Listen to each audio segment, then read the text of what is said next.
খুচরা বেচতেছি হচ্ছে 55 টাকা হালি, আর পাইকারি দোকানে দিচ্ছে হচ্ছে 1250 টাকা করে আর কি। আচ্ছা, কালকে থেকে আজকে ডিমের দাম বাড়ছে কি না বলছে? ডিমের দাম বাড়ছে। হালিতে কত টাকা বাড়ছে? হালিতে বাড়ছে হচ্ছে 5 টাকা। কালকে আমরা 50 টাকা বেশি, আজকে 55 টাকা। হালিতে 5 টাকা বাড়ছে। আচ্ছা, এদিক কিসের ডিম? এটা ফার্মের ডিম।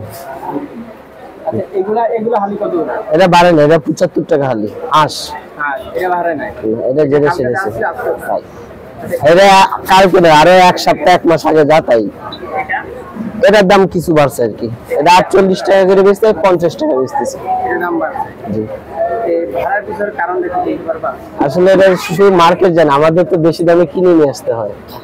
মার্কেট থেকে আমাদের যে দামে দেয় সেটা আমরা অ্যাসেস করে বেশি, আমাদের ভাঙা বাড়ায়, প্যাকেট বাড়ায়, মিলে একটা সমন্বয় করে আর কি আমরা বিক্রি করি। পাকিস্তানি মুরগি 240-50।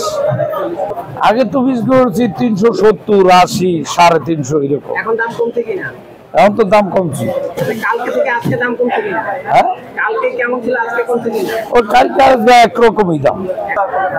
ব্রয়লার 155 টাকা কেজি। 155 টাকা দাম কমছে না বাড়ছে? দাম আগের মতনই দাম আছে, দাম আগের থেকে কমছে। এটা 320 টাকা কেজি, আগে ছিল 350। এটা কেজি খাসি মুরগি, এটা 290 টাকা কেজি, আগে ছিল 350। এটা ছিল আগে 360, ওখানে আছে 320। ব্রয়লার ছিল আগে 200, ওখানে আছে 165। কাস্টমার দাম কমে কিনাও খুশিতে উদ্বন্ধ।